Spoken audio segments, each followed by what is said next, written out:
Hello, and welcome back to FlexSim Geek. In this video, we'll walk through a basic tutorial on how to use emulation in FlexSim. Let's get started by building the model. First, open FlexSim and create a new model. Keep the default model units as they are. Now, place a source object into the 3D view. Next, add a conveyor connected to the source. After that, place a processor, and finally, add a sink to complete the flow. Connect all the 4 objects by a connection. On the conveyor, insert a photo eye sensor. Then, add a motor object and connect it to the conveyor. Now, open the source properties.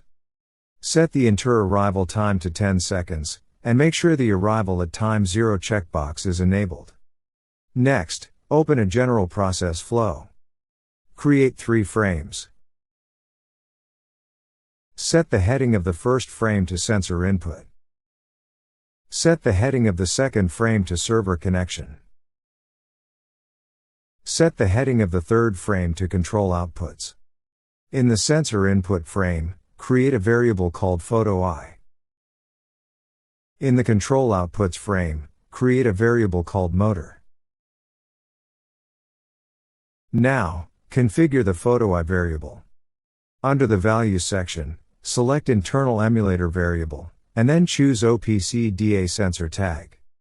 Next, go to the connection field. Click the sampler icon, and then click inside the server connection frame. A dialog box will appear.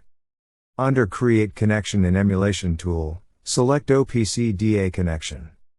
Another dialog box will then appear. Leave the default settings as they are, and click OK. This will automatically create an OPC DA connection variable. Next, in the associated objects section of the photo eye variable, use the sampler icon to select the photo eye object in the 3D model. Now, configure the motor variable. Under the values section, select internal emulator connection, and then choose OPC DA control tag. For the connection, select the OPC DA connection variable you just created. Then, in the associated objects section, use the sampler icon to select the motor object in the 3D model. Under the motor variables action section, add 2 actions. For the first action, set the value to 0, and choose control stop object. For the second action, set the value to 1, and choose control resume object. Now, return to the photo eye variable. In the write events section, add the following: an onCover event, and set the value to 1, an onUncover event, and set the value to 0. Next, move to the sensor input frame. Add an event-triggered source, and name it item at photo eye. Then, add the following activities in sequence: a set variable activity, and name it set motor to 0, a delay activity, another set variable activity, and name it set motor to 1, finally, a sync activity, and name it item released. Now, configure the event-triggered source. Set the object reference to the photo eye variable. Set the event to onChange. Under label assignment, set new value equal to 1, with the operation set to match value. Next, in the first set variable activity, set the variable to motor, and the value to 0.